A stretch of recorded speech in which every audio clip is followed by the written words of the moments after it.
त्याचं जरी घर भाडं राहिलं तर पुढच्या महिन्यात देणं होत नाही, की जास्त पैसे लागतात. मग सगळं 300 कमी आणि दुधाचं आमचं पहिलं व्हायचं कमी. पण आता कसं एक्स्ट्रा पैसे जातात ते दुधाचे. कारण पहिलं कधी-कधी दूध आणायचं रोज कारण एवढा जर खर्च सगळ्या गोष्टी असून पण जर सगळ्या गोष्टी तुम्हाला प्रत्येक सेपरेट काय काय भेटतं त्यालाच माहित असतं. पैसे देणाऱ्याला वाटतं की काय ₹1000 पण महिनाभर पुरू शकतात. पण जेव्हा दुकानात जातो भाजीपाला किती महाग आहे आणि आमच्या घरात तसं डाळ वगैरे चालत नाही. त्यामुळे नमस्कार मित्रांनो, कसे आहात तुम्ही? स्वागत आहे तुमचं आपल्या चॅनलवर. तर आज बऱ्याच दिवसाच्या नंतर नाही का म्हणलं आपलं जे बजेटिंग आहे ते जरा हे झालेलं आहे नाही का, कोलमडायला लागलेलं आहे. तर ते कसं काय ते तुम्हाला सांगतो नाही का. त्यासाठी म्हणलं एकदा आपल्या बजेटिंगचा हे करावं, काय बोलतात ते व्हिडिओ. कारण ऑलरेडी आपला व्हिडिओ आहे, पण नाही का ज्या आता ज्या गोष्टी रिसेंटली आमच्यासोबत घडतात ते, तर त्याच्यामुळे त्या गोष्टी सांगा म्हटलं नाही का. तर आता जे पहिली गोष्ट म्हणजे तुमच्या सगळ्यांचेच नाही का, तुमच्या सगळ्यांच्या पण घरामध्ये असंच परिस्थिती असते सगळ्यांचेच नाही का. कारण जे साहजिक आहे, जे जॉब करतात ते असे कमी नोकरीवाले असतात नाही का, कमी सॅलरी वगैरे वगैरे असतात.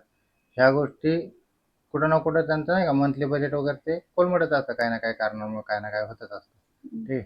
तर आणि मग एकटा माणूस कमवणारा असला की अख्खा खर्च त्याच्यावरतीच असतो, की 1-2 खाडे झाले तरी सॅलरी थोडीफार इकडं-तिकडं होते. त्यामुळे सॅलरी कमी आली की खर्च असा बजेट हालतं अख्खं पूर्ण. किती पण नाही का, किती पण आपण प्रयत्न केलाय किंवा नाही का चांगल्यापैकी चांगलं करायचा जरी प्रयत्न केला तरी पण त्या गोष्टी होतच राहतात. तर त्यामुळे म्हणलं तुम्हाला एकदा आता सध्या आमचा खर्च कसा होतोय ते सांगतो तुम्हाला नाही का. तर तू सांग कसं काय आहे? अं, ठीक आहे मी सांगते. आमची छोटीशीच फॅमिली आहे. तिघच जण आहे आता सध्या तरी सध्या पण. सध्या तरी हो. तिघच आहे. छोटी फॅमिलीचा खर्च सांगतो आम्ही तुम्हाला महिन्याचा किती होतो किंवा किती पैसे वगैरे खर्च होतात. त्यातल्या असं बेसिक गरजा आहेत अशा वेगळ्या म्हणजे एन्जॉय करण्याच्या तसलं तर किंवा असं काहीच नाही. वेस्ट पैसे वगैरे घालवायचे तर तसं तर तसल्या काहीच नाही. गोष्टी एन्जॉय वगैरे तर काही होतच नाही. काही होतच तसलं नाही. तर काही आता होतच नाही. सध्या तर असं जरा सुद्धा एन्जॉय म्हणजे काही असं खायचं प्यायचं थोडंफार होतं म्हणायला. पण जास्त तर असं आम्ही वेस्ट पैसे घालवत नाहीये.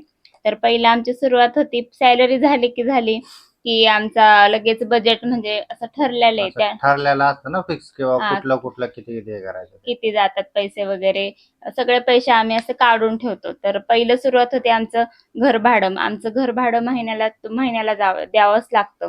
कारण 1 महिना जरी लेट झाला तरी पुढच्या महिन्यात घर भाडं ते कसं देणार राहिलेलं. प्रॉब्लेम होतो मग. हां, प्रॉब्लेम होतो आणि सॅलरी तेवढीच येते आणि 2 महिन्याचं भाडं कसं देणार? त्यामुळे पहिलं तर आम्ही घर भाड्यासाठी देतो. म्हणजे घर भाडं आहे आम्हाला. भाडं आमचं जातं ₹3000 आणि भाडं ₹3000 आणि आता उन्हाळा असल्यामुळे लाईट बिल पण जास्त येतंय आम्हाला. कारण कूलर वगैरे थोडाफार चालू असतो. पहिलं आम्हाला लाईट बिल ₹500-600 यायचं, पण आता असं बजेटच्या बाहेर चाललंय आमचं लाईट बिल. त्यामुळं हे पहिलं एवढं कधी आलं नव्हतं. कधीच नाही आता आलं. आता जरा 1000-1100 रुपयापर्यंत हां. ते हे जायला लागले. आणि युनिट पण आमच्या इकडे जास्त आहे. त्यामुळं आमचं भाडं 3000 जाऊन लाईट बिल म्हणजे सगळा खर्च आमच्या घर भाड्याचा ऑलमोस्ट ₹4000 4,000 ₹4000 4,000. भाडं आणि लाईट बिल दोन्ही पण जातं. आता प्रत्येकाकडं म्हणजे घर भाडं आणि वगैरे वेगळं असेल. तीनचं जर तुम्ही म्हणत असाल, आमच्या समोर जे हे आहे त्यांना चार चार भाडे. आता ह्याला 3 म्हणजे की बाबा जुन्या हे रूम आहेत. जुन्या रूम आहेत आणि प्लस मेन विषयामध्ये काय आहे तर आणखी आहे काय गोष्टी त्या नको आत्ताशी करायला हं. डिस्क्लोज करायला. त्यामुळे आम्ही असं जुन्या रूम आहेत त्यामुळे भाडं कमी आहे आम्हाला. आता तुमच्या इकडे भाडं जास्त असू शकतं किंवा कमी असू शकतं. आणि मग नंतरून आम्ही 3 माणसंच आहे, पण 3 माणसाचा बाजार तुम्हाला दाखवलाय आम्ही व्हिडिओमध्ये, की आम्हाला किती लागतो बाजार. बाजाराचा खर्च, परत त्याच्यानंतर दूध वगैरे त्याचा पण सांगितलंय तुम्हाला व्हिडिओमध्ये. दूध लागतं, दुधाला किती पैसे जातात. भाजीपाल्याला पण भरपूर असे पैसे लागतात आम्हाला. तरी पण आम्ही 2,500-2,500 आणि असं वेगळं काय बनवायचं म्हणलं, की डायरेक्ट ₹500च खर्च होऊन जातं. चौकात गेलं, आता स्पेशल म्हणजे असं काहीतरी संडे वगैरे आहे, काहीतरी स्पेशल बनवायचं म्हणलं, की त्याला जातात ₹500-600 चौकात गेले की गेलेच. आणि येता-येता चिवचं वगैरे खायचं असतेच, की सकाळ-सकाळी तिची सुरुवात होते. पाववाला आला, की तिथंच तिची ₹10 तिथेच जातात तिचे. आणि मग नंतरून दुपारी आईस्क्रीमवाला वगैरे येतो, तिथं तिथे जातात पैसे. भाजीपाला. आणि बाजार वगैरे कितीचा काय? बाजार आमचा होतो तुम्हाला व्हिडिओमध्ये दाखवल्याप्रमाणे बाजार आमचा 4 पर्यंत जातो. 3.5 4 मग चार. 3.5 4चा तरी हे होतंय. 4 धरा, 4 बाजार म्हणजे 4,000 तर लागतातच. 4ला 200-300 कमी. आणि दुधाचं आमचं पहिलं व्हायचं कमी, पण आता कसं एक्स्ट्रा पैसे जातात त्या दुधाचे. कारण पहिलं कधी कधी दूध आणायचं, कधी कधी राहायचं. आता कसं दूध वगैरे मला प्यायला लागतं प्रेग्नेन्सीमुळे संध्याकाळचं, त्यामुळे रोज रोज दूध लागतं. आमचा दुधाचा खर्च पण आता ह्या महिन्यात वाढलाय. आमचा दुधाचा खर्च 1,000च्या बाहेर गेलाय. 1,200-1,300 रुपये दुधाचं दूध बिल. पण पहिलं एवढं येत नव्हतं. आता एक्स्ट्रा पैसे म्हणजे असं काहीतरी घेतलं. आता गेल्या महिन्यात आम्ही बाजार कमी भरला होता, मग असा लवकर संपला. त्यामुळे असं एक्स्ट्रा काय काय सामान घेतलं सामान एक्स्ट्रा ना. मग ते आणि कधी कधी काय होतं, मी दुकानात गेले तर माझ्याकडे 10-20 रुपये सुट्टे नसले, तर तो दुकानवाला लगेच दुधाचं कार्ड आहे आमच्याकडे, त्याच्यावरती महाग लिहून ठेवतो. मग नेक्स्ट टाइम गेलं तर माझ्या लक्षात राहत नाही की ते पैसे देऊन टाका. त्यामुळे असं 10-20 रुपये करून करून दुधाचं बिल पण असं वाढत चाललंय. आणि भाजीपाला म्हणताल तुम्ही, भाजीपाला तर किती महाग झालाय. त्यात कांदा, टोमॅटो, कोथिंबीर, मिरच्या हे हे वेगळंच लागतात. 2 टायमाच्या भाजी त्या म्हणाय गेलं दोघांना. आता तुम्ही म्हणता त्यात विषय काय आहे, आमच्याकडे फ्रीज नसल्यामुळं रोज डेली. रोज डेली आणावं लागतं. विषय हा, असा होतो. एक आठवड्याचं पहिलं कसं आम्ही म्हणजे फ्रीज वगैरे होतं, तर आठवड्याचं दर संडेला बाजारातून भाज्या वगैरे आणायचो, फ्रीज मध्ये ठेवायचं. आता रोज भाजीपाला वगैरे आणावं लागतो, त्यामुळे जास्त खर्च होतो भाजीचा. भाजीला तरी आम्हाला 2-2.5 हजार रुपये पुरत नाही. आता तुम्ही म्हणता ना, दोघंच आहे, दोघांसाठी एवढं काय भाजीला लागतं. तेच मी पण सांगतो दररोज. रोज कारण जर एवढं. एवढा जर खर्च सगळ्या गोष्टी असून पण जर सगळ्या गोष्टी तुम्हाला प्रत्येक सेपरेट भाड्याचं म्हणा, बाजारात सगळ्या गोष्टी जर सेपरेट आहेत, तरी पण जर 2,500-3 हजार रुपये खर्च होतो एक्स्ट्रा. कसं आहे, जे जातं दुकानात, जे कसं काय काय भेटतं त्यालाच माहित असतं. पैसे देणाऱ्याला वाटतं की काय 1,000 रुपये पण महिनाभर पुरू शकतात. पण जेव्हा दुकानात जातो, भाजीपाला किती महाग आहे. आणि आमच्या घरात तसं डाळ वगैरे चालत नाही, त्यामुळे भाजीचा खर्च जास्त होतो. थोडक्यात डाळ चालत सांगते. नाही. डाळ वगैरे मी खात नाही पर्सनली, मला तरी ते आवडत नाही डाळ. हा. तूर डाळ फक्त आपल्या वरणापुरती असती, आता मग बाकीचं काय खात नाही तसं. हा. आणि चिवच्या पप्पाचा खर्च त्यांचा ते सांगताल आता.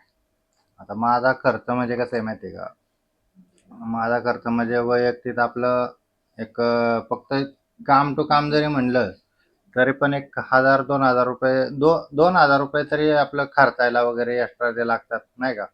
म्हणजे चहा पाणी वगैरे ह्या त्या गोष्टी. परत पेट्रोल वगैरे 1,500-2 हजाराचं पेट्रोल वगैरे लागतं. कारण समजा काम ते घर जरी जवळ असलं तरी पण नाही का, दुसरीकडे कुठं जायचं वगैरे असलं तरी तिकडं पेट्रोल पाणी जातं.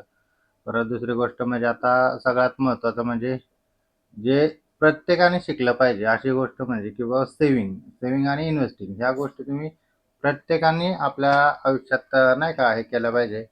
आता त्याचा विषय म्हणजे तुम्हाला सांगतो कसं आहे, मी पर्सनली इन्व्हेस्टिंगमध्ये नाही का जास्त लक्ष घालतो. तर त्यामुळे माझं स्वतः मी पोर्टफोलिओ वगैरे मॅनेज करतो. तर मग त्यासाठी मग माझी जवळजवळ 3,500ची आय थिंक 3,500ची SIP आहे दर महिन्याची.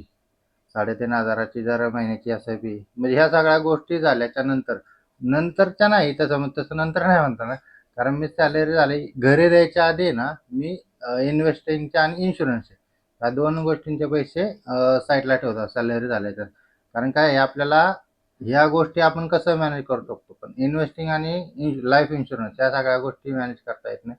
त्या पाहिजे म्हणजे पाहिजे प्रत्येकाला. त्यामुळे मग ते एक 3,500 रुपये माझे इन्व्हेस्टिंग आणि इन्शुरन्स 3,500-4,000 रुपये काहीतरी नाही का, तर ते माझे इन्शुरन्स आणि इन्व्हेस्टिंगला जातात. तर SIP माझी जवळजवळ आता 3.5-4 वर्ष माझं होतं. आत्ता 28 चार. तारीख 4 वर्ष होती माझ्या इन्व्हेस्टिंग चालू. मी 1,000 रुपयापासून SIP स्टार्ट केली होती. तर आता ती स्टेप अप SIP आहे, त्याच्यामुळे जरा ते हळूहळू वाढत जाते. आणि त्याच्या व्यतिरिक्त मग तर बाकीचा काही खर्च नसतो. पण तरी पण जरी काही व्यतिरिक्त खर्च नसला तरी अचानक मिसलेनियस खर्च काही पण येतो कुठून पण नाही का. अचानक समजा चिव आजारी, तिला दवाखान्यात घेऊन जायचं, किंवा मग अचानक समजा चौकात गेले तर काय आवडलं काय घ्यायचं वगैरे नाही का. ह्या सगळ्या गोष्टी कुठं ना कुठं व्हायला लागल्यात. आणि तो खर्च आता म्हणजे जो पहिला जो होत होता तसा होत नाही आता तो खर्च. आणि त्याच्यावरून एक्स्ट्रा आता खर्च असा झालाय की ज्या प्रेग्नन्सीचा खर्च सांगायचा म्हणलं तर ते ऑलरेडी हे झालेलं आहे, म्हणजे आम्ही सेव्हिंग पैसे करून ठेवले होते. प्लॅनिंग नुसार म्हणजे प्लॅनिंग सेव्हिंग. नुसारच केलं होतं नाही का, पैसे वगैरे ठेवले होते त्यासाठी. आणि आहेत आता, असं नाही. तरी पण कुठे ना कुठे एक्स्ट्रा काही ना काही खर्च होत राहतोय नाही का.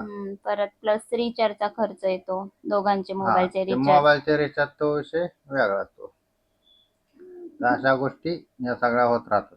आता टोटल जर खर्च करायला बघायचं म्हणलं तर किती होते बघा, विचार करा तुम्ही. ऑलमोस्ट भाडं 3.5 4 हजार रुपये लाईट बिल त्या गोष्टी जाते ते. परत अजून काय आहे, बाजार बाजार, ते म्हणजे 4 6 हजार रुपये ते जातात ते बाजार आणि दुधाचे दीड दुधाचे हजार धरा. भाजीपाल्याचे ऑलमोस्ट भाजीपाला जरी रोजचं 100 जर रुपये म्हणलं तरी पण 3 हजार रुपये ते जातात ते. त्यानंतर परत आणखी काय आहे, काय बनवायचं वगैरे म्हणलं तर 500 700 रुपये ते जातात ते. ठीक आहे. त्या व्यतिरिक्त जर माझं म्हणलं तर माझे 4 हजार आणि 4 म्हणजे 7 8 हजार रुपये माझे ते जातात ते. आता ह्या आणि त्याच्या व्यतिरिक्त जर एवढा जर खर्च आहे नाही का, एवढा खर्च आहे तर मग त्याच्यावरून आपल्याला इन्कम जास्तच लागतो. ह्या सगळ्या गोष्टी होतात त्या. मग त्या इन्कम नाही का, जेवढा खर्च आहे त्या सगळा मॅनेज वगैरे करायचा, त्यात असा विषय होता. खर्च होतो आमचा. आम्ही पहिल्या व्हिडिओमध्ये जसं दाखवलं होतं, पण ह्या व्हिडिओमध्ये कसं आता खर्च वाढलाय. छोटीच फॅमिली आहे, पण तरी पण आता काळानुसार भरपूर खर्च होतो महागाईमुळे. महागाई काही कमी व्हायचं नाव घेत नाही. त्यावेळेस पेट्रोल माझ्या असं काय नाही लिहायचं जुन्या गोष्टी, पण 102 103 रुपयाचं पेट्रोल होतं, आता ते 107 रुपये 11 रुपये 12 रुपये झालंय. म्हणजे असं महागाई प्रत्येक गोष्टीत वाढतच राहते ना, असा विषय होतोय. जसे आमच्या शॉर्ट व्हिडिओला प्रेम देता तसंच लॉंग व्हिडिओला द्या. आणि आमचा व्हिडिओ कसा वाटला कमेंटमध्ये सांगा आणि लाईक करत जावा. लाईक करायला पैसे लागत नाही. चला भेटू नेक्स्ट व्हिडिओमध्ये. बाय. बाय.